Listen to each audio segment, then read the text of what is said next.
Halo, selamat datang di channel Gatul kali ini ya. Untuk video pertama saya di sini, saya akan membahas soal formasi yang sering dipakai oleh pro player ya. Nggak cuma formasi, di sini juga saya akan memberikan racikannya.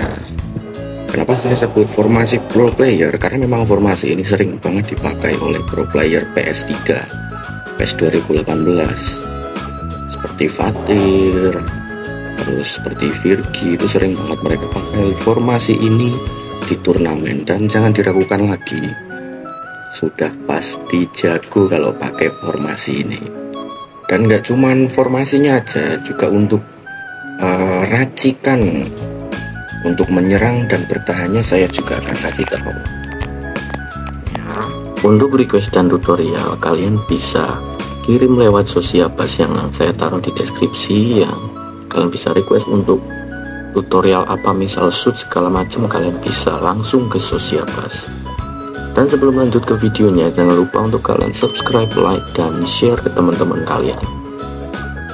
Kita mulai saja di sini untuk meracik formasi dan untuk racikan menyerang dan bertahan, serta untuk advance interaction-nya.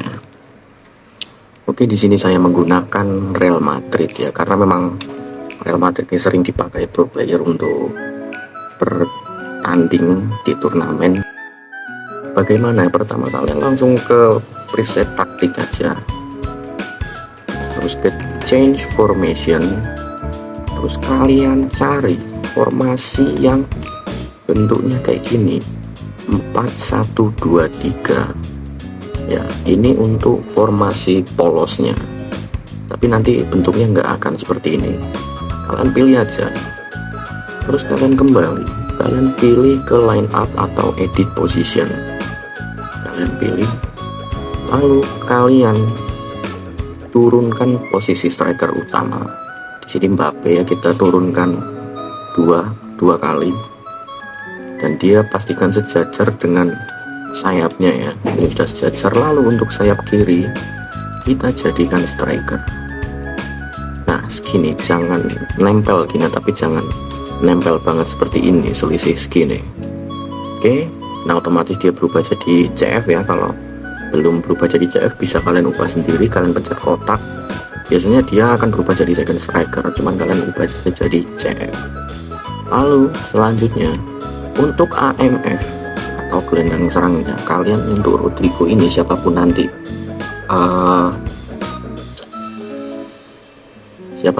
untuk gelandangnya ya, kalian ubah ke CMF.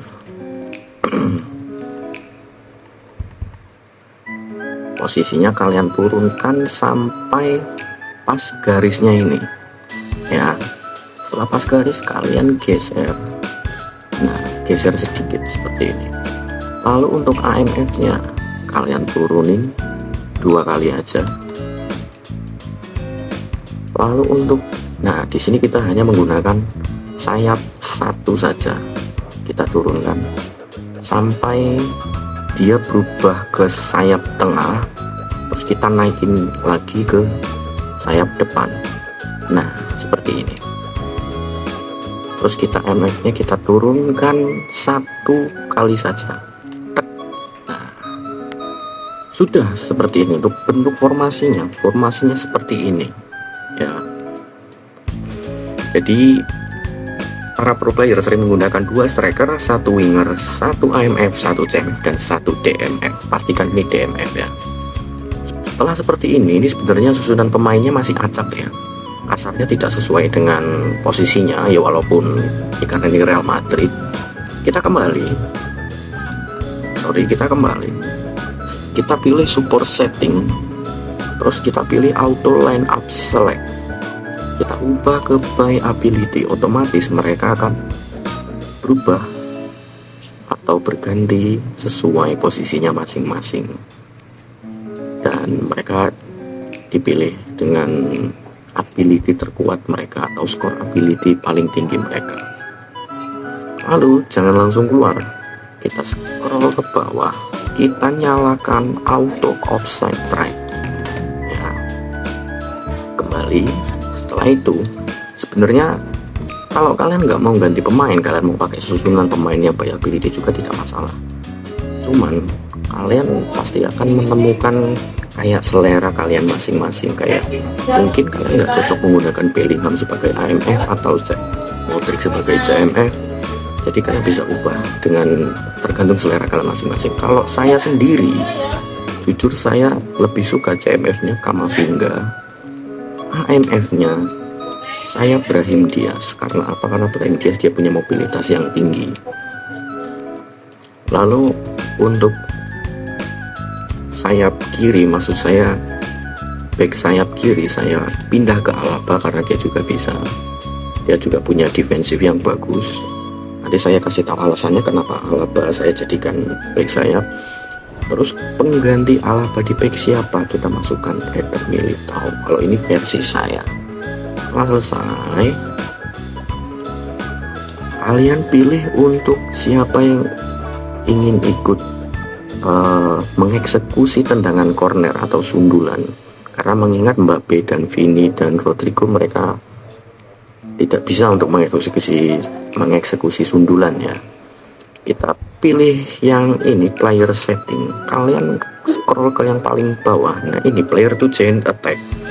Kalian pilih skor yang paling tinggi. Di sini ada 3 orang ya yang di atas 80. Intinya di atas 80 mereka udah pasti untuk kemampuan header atau menyundulnya itu sudah bisa diadu. Nah bisa dilihat ada Vini dan Mbappe, mereka di bawah 70 itu sangat kurang sekali menurut saya, minimal 80. Saya merekomendasikan cukup memilih 2 penyundul saja.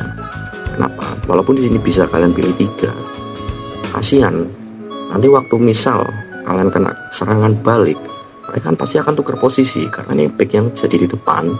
Nanti kayak seperti Kamavinga, Brahim Diaz, nanti mereka akan ke belakang menggantikan posisi mereka. Kalau tiga-tiganya yang kasarnya badannya tinggi-tinggi ini yang bisa loncat-loncat ini maju semua ke depan, mereka tidak punya body contest di belakang untuk merebut bola jika kalian kena counter attack. Nah jadi saya sarankan untuk 2 saja itu cukup. Kalau 1 kurang, 2 udah cukup.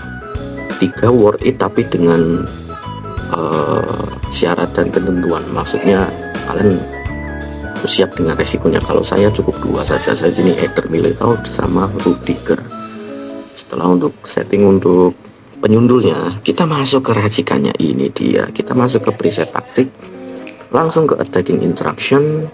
Kita attacking style-nya pilih counter attack, build up-nya short pass, attacking area-nya kita pilih center, biar dia bisa waktu nyerang itu mengerucut ke tengah. Untuk positioning kita pilih fleksibel ya, biar pemainnya itu bisa fleksibel seperti yang ditampilkan pada penjelasannya itu ya. Players play free flowing football, exchanging position to cover for teammates. Jadi dia tidak melulu pada posisinya, tergantung kemana arah bola itu mengalir ya. Fleksibel itu enak sekali.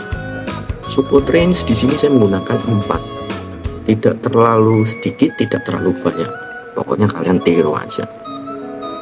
Untuk defensive instruction, kalian pilih defensive style yang frontline pressure, containment areanya middle biar nanti backnya ngumpul tengah di belakang.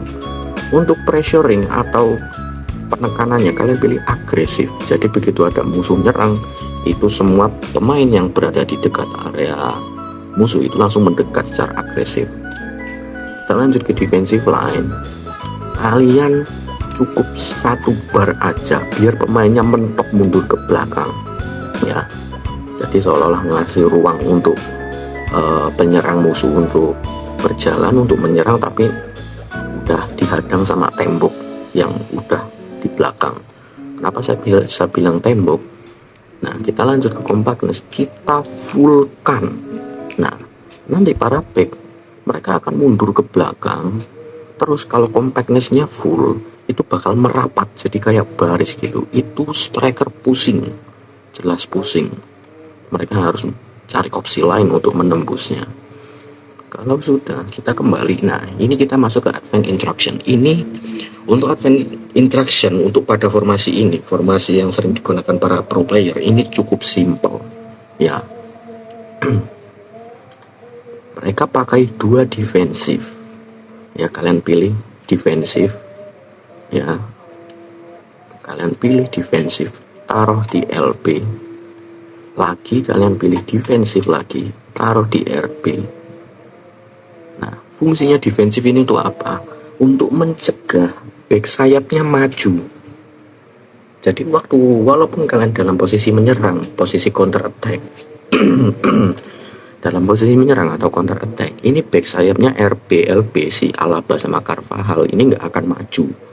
Setelah dia baik memberikan umpan, dia pasti akan mundur. Jadi 4 itu akan stay di belakang, tidak akan ikut menyerang ke depan. Jadi pertahananmu semakin kuat. Lalu untuk defense, nah ini simple sekali. Para player biasanya cukup memakai tight marking, 2 tight marking, tergantung jumlah strikernya. Ya, karena berhubung ini PSG strikernya 1, ya udah kita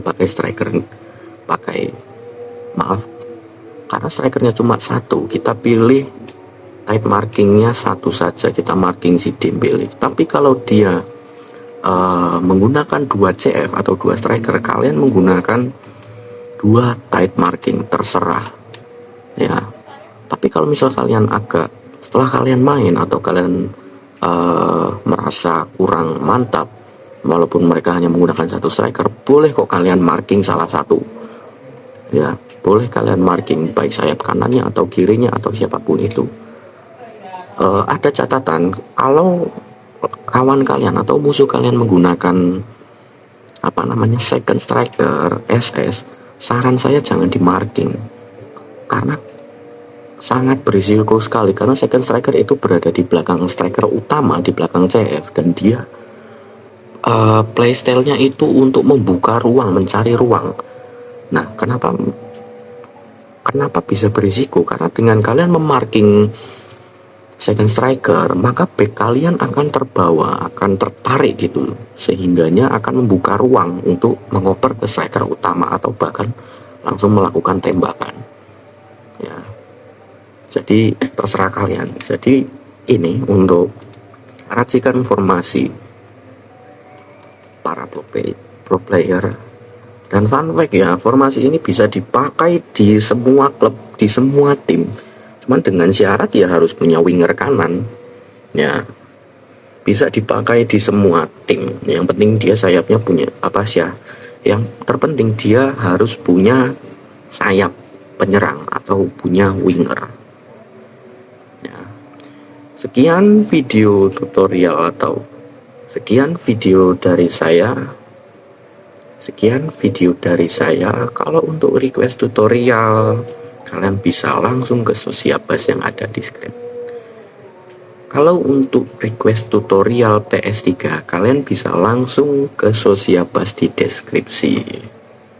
Sampai jumpa di video yang akan datang. Terima kasih.